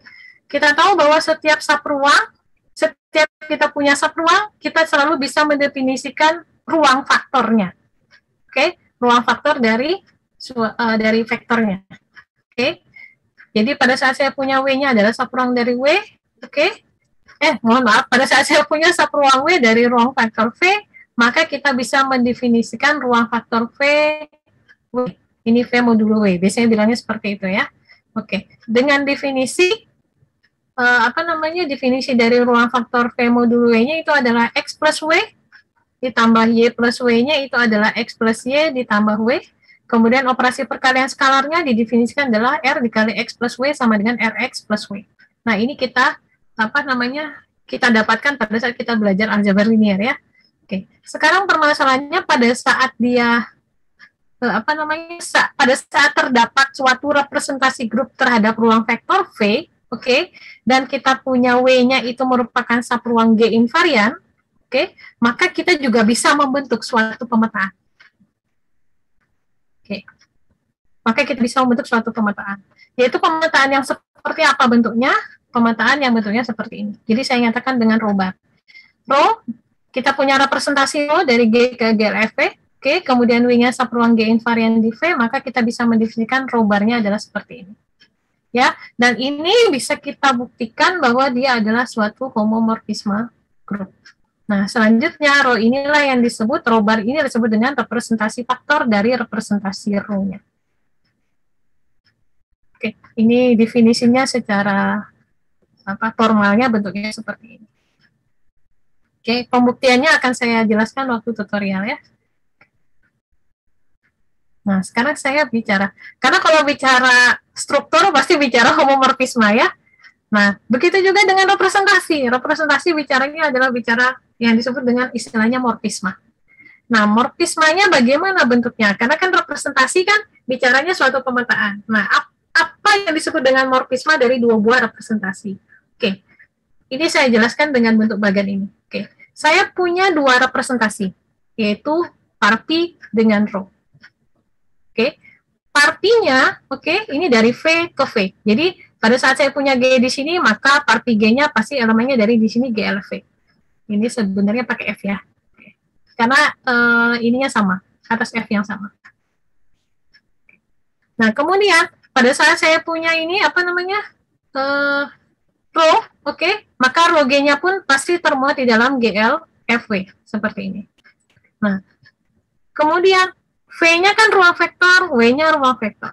Oke, V-nya ruang vektor, W-nya punya vektor. Oke. Sekali lagi saya ulangi, pada saat saya punya parti di sini, maka saya punya parti G elemen dari GLFV. Kemudian pada saat saya punya rho di sini, maka saya pasti punya rho G, ini elemen dari GLFV. Nah, penghubung antara dua representasi ini dinyatakan dihubungkan oleh suatu T.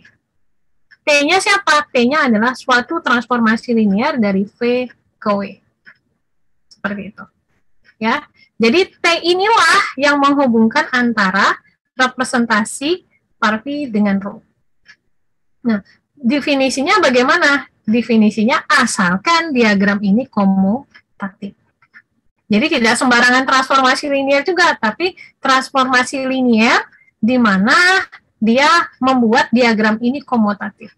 Yaitu dengan kata lain dia memenuhi T komposisi parti G sama dengan rho G komposisi T. seperti ini. Nah, tapi nanti pada saat kita menyatakan T-nya sebagai apa? Matriks, oke? Parpi-nya sebagai matriks juga, maka rho G, maka kita nyatakan adalah T parpi G sama dengan rho G. Karena kita menginterpretasikannya sebagai suatu matriks. Kalau suatu matriksnya, sekali lagi ini jadi operasi perkalian matriks, tapi kalau ini untuk kita pandang sebagai transformasi linear, maka kita pandang sebagai suatu komposisi fungsinya, seperti itu. Nah, jadi T inilah yang disebut dengan morfisme.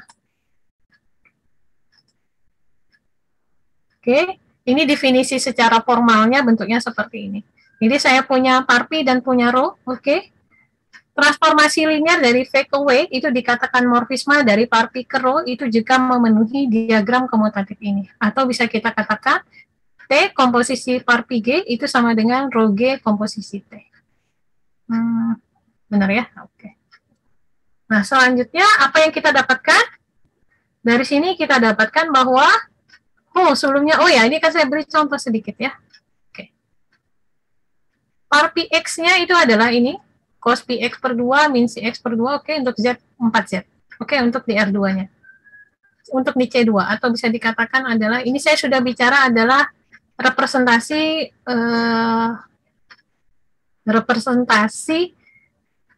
berderajat 2. Oke, karena ini adalah GL2C. Jadi vektornya adalah, ini saya nyatakan C2 atas C.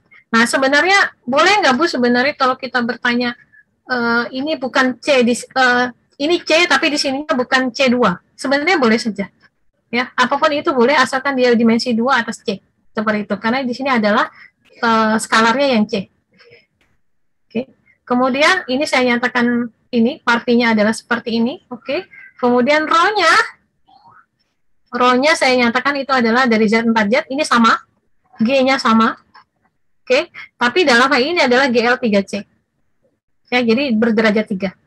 Dengan definisinya adalah bentuknya adalah ini. Nah, sekarang T-nya dari C2 ke C3 saya definisikan sebagai ini. Dapat kita tunjukkan nanti, oke, kita dapat bisa menunjukkan bahwa nanti T komposisi rho G sama dengan rho G komposisi T. Ya. Ini bagaimana cara menunjukkan, karena ini saya bicara adalah fungsi komposisi, sama saja saya bicara sebenarnya, ini kan parpi X bar, dikenakan pada V, ini sama dengan matriks ini dikali dengan V. Oke, ini saya kasih A, ini adalah A, yang sebenarnya ini adalah AV. Oke, nanti kalau mau menggunakan ini, berarti ini pakai V di sini, oke.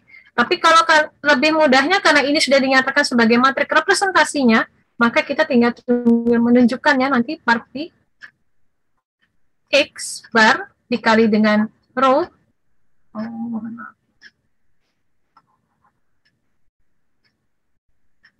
T dikali dengan parpi G harus sama dengan ini tinggal dikalikan T-nya dikali ini, harus sama dengan rho X barnya dikali dengan T.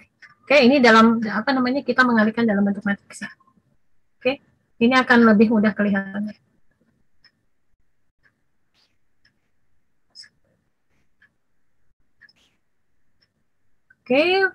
Dari sini apa yang kita punya sekarang?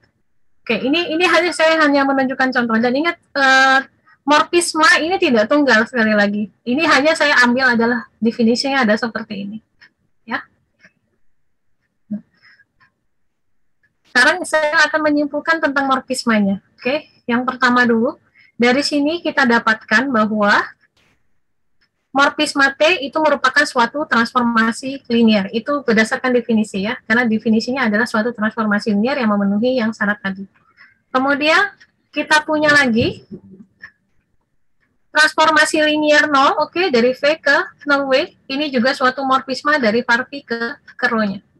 Ya, ini suatu morfisme. Jadi bukan suatu morfisme, mohon maaf, dari parpi ke rho. Ini pasti. Kenapa bisa seperti itu? Ini ditunjukkan seperti ini. Jadi bisa kita katakan bahwa setiap dua representasi selalu punya morfisme, yaitu morfismanya siapa? Morfisme 0, itu pasti selalu ada. Ya. Kemudian pada saat kita definisikan hom G parpi rho itu sebagai semua morfisme dari parpi ke rho, maka hom G parpi rho ini merupakan suatu ruang vektor atas F, dan dia merupakan subruang dari home FV, W. Karena home FV, W itu adalah semua transformasi linear dari V ke W. Ya, himpunan semua transformasi dari V ke W. Dan ini kita sudah menunjukkan bahwa dia adalah suatu ruang vektor atas F. Seperti itu. Oke, lebih lanjut. Pada saat saya punya V dengan W-nya itu dimensinya sama, kemudian saya bisa menemukan suatu morfisma yang invertible, yaitu saya nyatakan dengan dari T, dari VW-nya itu kita bisa menemukan suatu morfisma yang invertible, sedemikian sehingga kita dapatkan bentuknya seperti ini, maka Rp dan Rho-nya disebut dengan ekivalen. Jadi kalau yang tadi kita T-nya adalah morfismanya, tapi kalau ekivalennya itu adalah antar representasinya. Sama dengan kita bicara homomorfisma atau kita bicara isomorfisma, maka kalau kita bicara adalah grup dengan grupnya, berarti dia grupnya isomorfis. Nah, kalau di sini kita bicara morfismanya itu adalah si T-nya, oke, tapi kalau kita bicara representasinya, dia dinyatakan ekivalen atau tidaknya. Tapi ingat sekali lagi, dimensi V dan W-nya harus sama. Ini adalah definisi secara formalnya bentuknya seperti ini. Yang membedakan hanya pada saat kita bicara morfisma V dengan W-nya tidak harus sama dimensinya. Ya. Cuman kalau bicara ekivalensi, V dengan W-nya dimensinya harus sama. Kemudian T-nya itu adalah yang invertible. Kalau yang kalau yang morfisma tidak harus invertible. Sehingga sebenarnya kalau kita lihat dari sini, sebenarnya ini sama saja kita menyatakan T, G, oke, ini sama dengan kebalik ya sayangnya sebentar.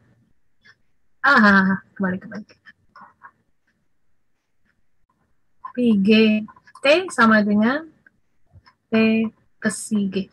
Oke, ini bicara seperti ini. Jadi sebenarnya sama aja dengan T-nya adalah jelas pasti morfisma karena dia memenuhi ini, tapi karena ada tambahan dia invertible, oke, maka kita nyatakan PG-nya dapat dinyatakan seperti ini. Ya, jadi itu menyatakan bahwa morfisma pendefinisian bahwa dua representasi dikatakan ekivalen. Oke, ini contoh sederhananya. Oke. Ini bentuknya seperti ini. Oke, ini materi dari saya. Oke. Kira-kira ada pertanyaan? Karena setelah ini akan dilanjutkan, sebelumnya Bu Yuni sudah berhadir. Ya. Mohon maaf, Ibu. Ini Pak silakan kalau ada pertanyaan dulu Mbak Naimah biar. Silakan. Biar. Silakan kalau ada pertanyaan. Dari saya sebenarnya masih kurang paham Bu dari definisi representasinya itu, karena mungkin bisa dijelaskan mengenai pakai bagan gitulah Bu. Terus ini kan tadi kan representasi itu kan ada homomorfismanya, terus ada morfismanya tuh. Nah, dari situ tuh dari saya kurang paham Bu. Oke, sebentar. Yang morfismanya ya. Oke, yang ininya maksudnya? Dari definisi representasinya masih kurang paham. ada morfisma lagi gitu Bu. Jadi morfismanya yang mana gitu nah. Iya, oke. Saya jelaskan dari sini ya supaya lebih mudah. Oke. Jadi gini, pada saat saya punya representasi, oke, saya nyatakan representasi dari G ke GL FV. GL FV ini tadi kan himpunan semua transformasi linear. Karena saya pakai T di sini, oke, ini saya ganti yang lain, oke. Saya ambil di sini misalnya lebih mudahnya saya ambil F ya. Ya, mungkin. Supaya lebih mudahnya sebentar. Ya, jangan sama-sama besar ya. Coba. GL V, ini saya nyatakan dengan misalnya F, oke, dari V ke V. Dalam hal ini F-nya itu adalah transformasi linear. Oke, ini elemennya dari sini. Elemen dari GLV. Nah, sekarang rho G-nya invertible ya, Mbak. Oh iya betul Bu. Ya, tambah invertible ya, tidak semua toh? Tidak semua itu. Ini kita batasi. Oke. Sekarang pada saat saya ambil G di sini, G-nya saya ambil elemen dari G, maka rho G-nya ini kan elemen dari si GL GLFV. Nah, berarti karena dia elemen dari GLFV, berarti rho G-nya ini adalah suatu transformasi linear yang invertible, yaitu dari V ke V, seperti ini. Oke. Kalau di sini dulu cukup jelas tidak? Mohon maaf. Ini adalah transformasi, ini transformasi linear yang invertible. Kira-kira cukup jelas sampai di sini dulu? Ini untuk antar representasi kamu. Ya, ini kita bicara satu representasi dulu. Oh, yang gini. Oke, cukup jelas? Iya. Oke. Nah, sekarang saya punya representasi yang lain. Saya nyatakan dengan arti ini dari G ke GL. Oh, ini kebalik ya, rho dengan ini ya. Kebalik, Mbak. Makanya ini saya ini. Oke, supaya saya menyamakan dengan yang di atas supaya mudah. Ini W, ini dari W, ini W, ini W. Oke, ini juga W. Ini saya punya representasi yang lain, yang saya nyatakan adalah ini berarti kalau ini adalah semua, saya nyatakan G, karena saya pakai G nggak boleh di sini.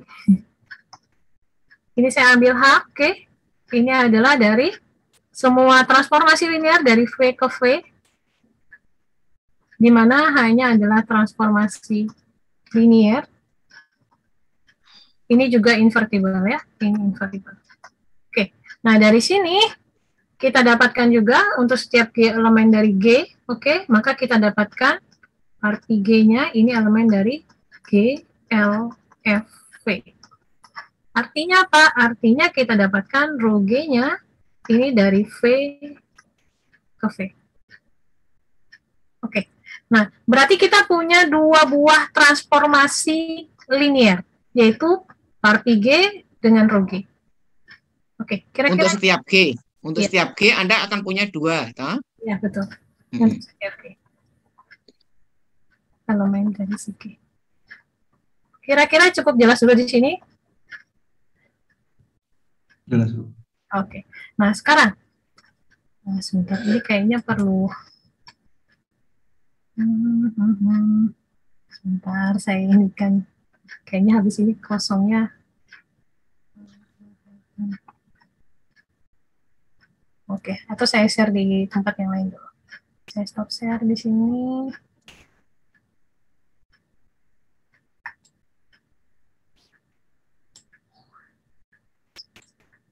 Oke. Kelihatan ini whiteboard-nya? Ya. Sudah terlihat, Bu. Oke. Berarti tadi kita punya, yang pertama kita punya G dari V ke V. Oke, kita punya juga rho G dari W ke W. Oke, kita punya dua transformasi linear yang invertible. Nah, sekarang yang ini, V-nya ini dengan W-nya ini kita hubungkan dengan transformasi linear. Kita nyatakan dengan T, kita punya dari V ke W. Oke. Setiap dua buah ruang vektor, kita bisa mendefinisikan suatu transformasi linear. Oke, saya nyatakan T dari V ke W. Sehingga secara bagan, kita bisa menyatakan seperti ini. V, ini ke V, oke. Ini adalah parti G. Terus saya punya W, ini ke W, ini adalah rho G. Nah, saya punya T. T-nya dari sini. Dari V ke W. Seperti ini ada T, yang ini T. Oke. Kira-kira cukup jelas dulu sampai sini. Kenapa ini? Jadi, saya punya parti G, saya punya rho G, ini transformasi linear dua-duanya. Oke.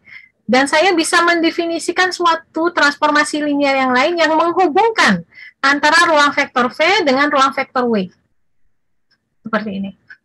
Oke.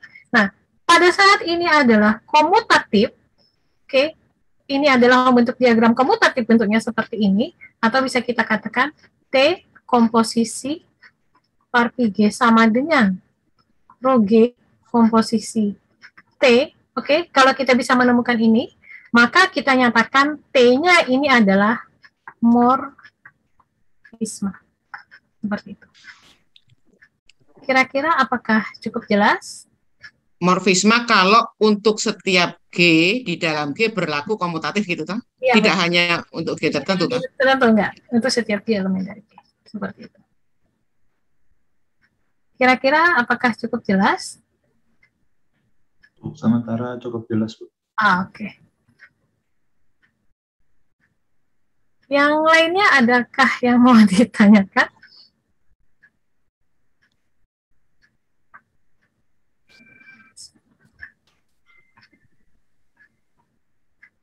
Sudah cukup? Kalau sudah cukup, nanti mungkin di tutorial akan saya lebih perjelas lagi. Ini akan dilanjutkan oleh Bu Sri Wahyuni kalau misalnya ada yang mau diinikan. Oke. Sudah cukup ya? Oke. Kalau gitu yang presentasi yang menampilkan Mbak Naimah saja, saya tak ngomong aja karena waktunya tinggal pendek ya. Ya, gitu ya. 10 menit Ibu. Mohon maaf. Iya. Nggak apa-apa, ini kan ide aja. Okay. Selamat siang adik-adik semua. Saya mohon maaf tadi tidak bisa bergabung karena saya mengajar di peternakan ya. Jadi begini adik-adik, dari suatu ruang vektor atas suatu lapangan F, tadi dan suatu grup G, suatu definisi kita harus mempunyai apa dulu sebagai modalnya. Jadi kalau kita mempunyai ruang vektor atas F, kita mempunyai suatu grup, maka kalau kita mempunyai suatu homomorfisme dari grup G ke, gitu ya, dari grup G ke grup semua transformasi linier yang invertible itu tadi, maka homomorfisme grup tadi kita sebut dengan representasi grup, begitu ya, atas ruang vektor, tentu saja ruang vektornya atas suatu lapangan. Jadi mendefinisikan sesuatu itu harus ada modalnya. Jadi modalnya ruang vektor dan modalnya grup, kemudian dari ruang vektor kita punya grup baru, yaitu grup semua transformasi linier yang invertible tadi, maka suatu homomorfisme dari grup G ke grup linier tadi kita sebut suatu representasi grup G atas F ya, atas ruang vektor F yang tentu saja atas suatu lapangan F. Nah, kemudian para peneliti gitu ya melakukan banyak hal terkait dengan teori representasi ini.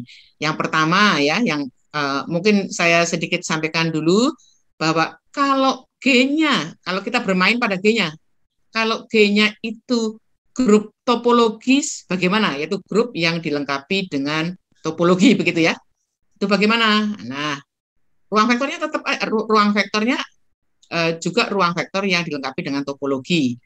Nah, itu yang dikerjakan oleh Bu Diah Yunia ya, sekarang udah selesai, udah beberapa waktu yang lalu. Jadi kalau kita mempunyai konsep, kemudian konsep itu gitu ya, konsep itu mau dikembangkan, mengembangkannya dari mana? Salah satunya itu adalah bermain-main dengan modalnya itu tadi, modalnya dirubah gitu loh. Nah, modalnya itu bisa dirubah ke yang spesifik, misalnya saja modalnya itu adalah G-nya adalah grup topologis, ruang vektornya ruang vektor topologis. Terus kemudian teman-teman analisis itu bermain-main dengan itu karena ada topologinya, ada analisisnya di situ. Nah, contohnya seperti itu ya, jadi ya kalau kita mau penelitian. Nah, yang kedua, misalnya grup G-nya itu adalah grup yang SN itu, ya grup apa? Grup SN, grup permutasi. Nanti akan dihasilkan apa saja? Ya itu ada penelitian tentang grup representasi grup permutasi. Jadi bekerja khusus untuk yang SN itu. Nah kemudian kalau kita sudah mengenal gitu ya, kalau kita sudah mengenal grup, kita juga sudah mengenal ring gitu ya. Kemudian dari suatu ruang vektor kan kita tidak hanya akan bisa mendapatkan grup linier itu saja, tapi kita juga bisa mendapatkan ring semua transformasi linier, begitu ya, ring semua transformasi linier. Kemudian modalnya G-nya diganti ring, kemudian grup liniernya diganti dengan himpunan semua endomorfisma yang dapat sudah kita ketahui merupakan merupakan ring ya, merupakan ring juga. Maka orang kemudian melakukan penelitian yaitu mengganti bukan representasi grup yaitu representasi ring. Itu yang dikerjakan untuk disertasinya Mbak Naimah gitu. Jadi Bu Naimah itu mengerjakan grup representasi grup bukan. Idenya dari representasi grup kemudian dikembangkan ke representasi ring. Nah, jadi homomorfisme ring dari R ke himpunan semua transformasi linier gitu ya, dari V ke V, karena himpunan semua transformasi linier dari V ke V itu merupakan ring. Itu yang dikerjakan Mbak Naimah. Jadi Mbak Naimah itu disertasinya itu. Nah, sekarang adik-adik saya ajak nih Anda dalam kurang lebih 11 minggu terakhir atau 11 atau 10 minggu terakhir ya, itu belajar tentang bagaimana dari suatu ruang vektor atas F digeneralisasikan ke modul atas R. Nah, maka ada pertanyaan nih, isu-isu apa saja di dalam ruang vektor yang kemudian mungkin ya gitu ya, namanya konjektur ya, bisa dibawa ke modul begitu. Nah, salah satu contohnya adalah representasi ini adik-adik.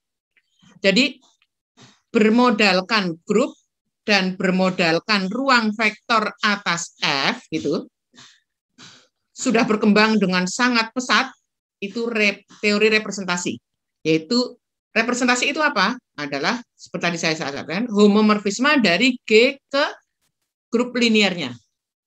Grup liniernya. Nah, kemudian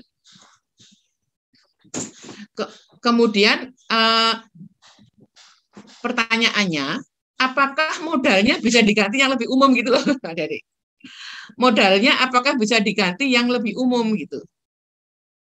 Yaitu modalnya tadi grup dan ruang vektor atas F diganti dengan yang habis Anda pelajari bersama-sama selama 10-11 minggu ini, yaitu diganti dengan modul atas R. Kan kalau kita mempunyai modul atas R, kita juga bisa mengumpulkan semua homomorfisme dari modul ke modul gitu tak?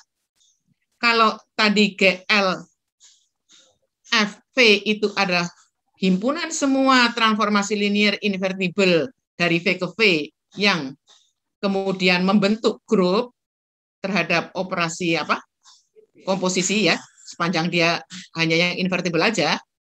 Nah, sekarang pertanyaannya, apakah gitu loh Adik-adik, dari ruang vektor bermodalkan ruang vektor V modalnya itu ini terlalu kuat nih. Kita kan punya banyak struktur yang yang tidak membentuk ruang vektor gitu.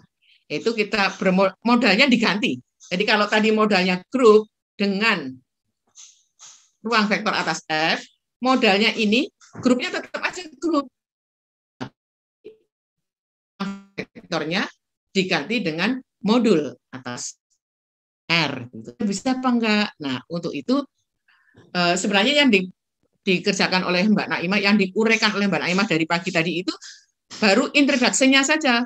Masih banyak teorema-teorema, lema-lema yang harus didiskusikan. Salah satunya adalah lema sur gitu ya, lema sur. Itu adalah suatu topik di dalam teori representasi yang sangat penting ya, sangat penting karena nanti akan berguna untuk berbagai macam hal.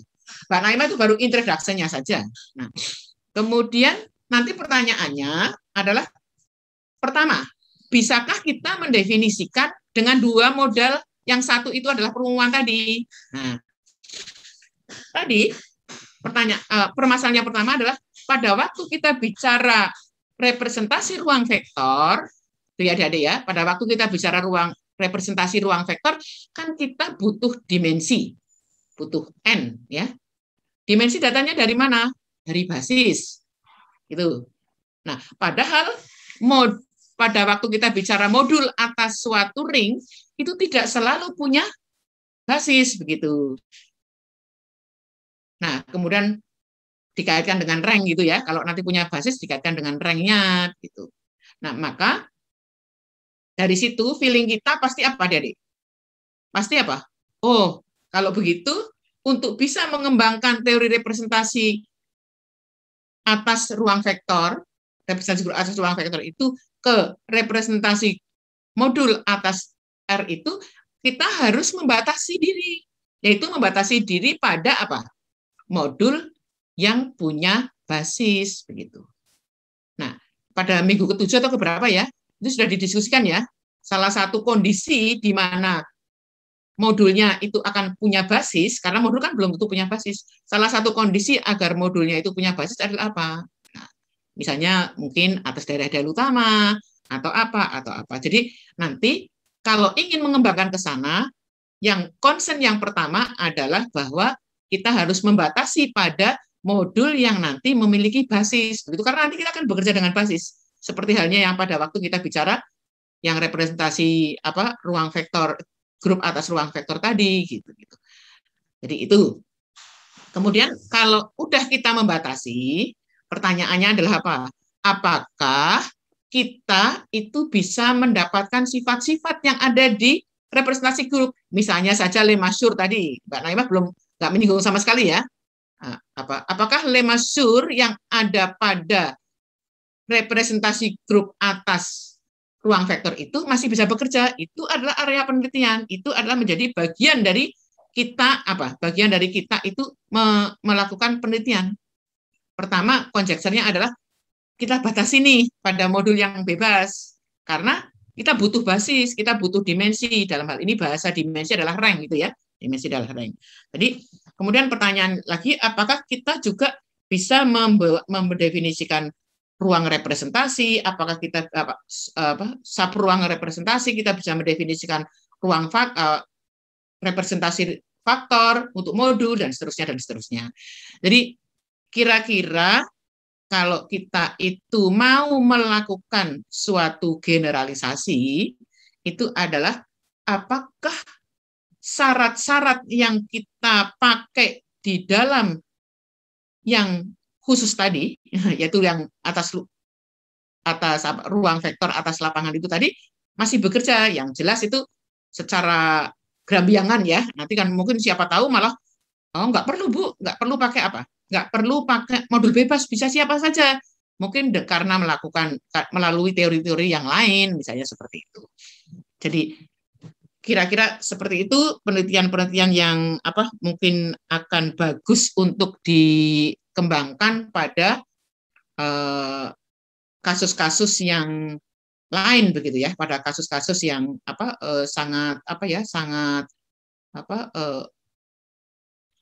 secara feeling itu akan bisa kita teruskan. Jadi yang pertama tadi ya, Dedek ya. Jadi pada waktu kita bicara suatu objek, katakanlah di sini adalah representasi grup atas ruang vektor, tadi kita bisa bermain-main pada G-nya. G-nya kita ubah nih. G-nya grup topologis misalnya. G-nya apa? G-nya yang khusus yaitu grup apa? Grup SN misalnya, grup permutasi misalnya gitu. Nanti di situ akan apa dampaknya terhadap permutasi itu gitu.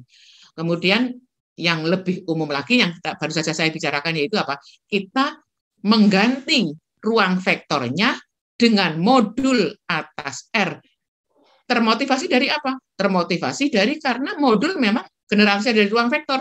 Berarti isu-isu yang terkait dengan ruang vektor akan menimbulkan pertanyaan, ya, akan menimbulkan pertanyaan-pertanyaan. Salah satunya pertanyaannya adalah apakah kita bisa bekerja di situ begitu. Nah, ini kalau adik-adik nanti ini Anda bisa search aja di internet representation group representation of a module gitu loh misalnya. Siapa tahu di sana akan banyak. Memang banyak ya. Nah, terus kemudian adik-adik ya, kita mengganti G-nya dengan R gitu ya, ring dengan ring gitu. Terus GLV-nya diganti dengan endomorfisme, himpunan semua endomorfisme. Itu menghasilkan banyak hal juga yang sudah diperoleh oleh Mbak Naimah. Dengan banyak di sana banyak nitty-gritty ya istilahnya ya, nitty-gritty yang sangat sampai yang membuat Mbak Naimah dulu waktu mengerjakan disertasi juga megap-megap juga ya Mbak Naimah. Ternyata kok ini sesuatu yang trivial ya. Kalau disertasi kok sesuatu yang trivial kan ya nggak bagus itu misalnya seperti itu. Jadi masih apakah konsep-konsep yang berlaku pada representasi grup atas ruang vektor masih berlaku pada representasi grup atas modul bebas? Salah satunya itu sayangnya tadi Mbak Naimah belum kemarin kita sepakat enggak ya, baru introduction-nya ya soalnya ya. Oke. Coba diteruskan Mbak Naimah ke belakang. Masih ada lagi enggak?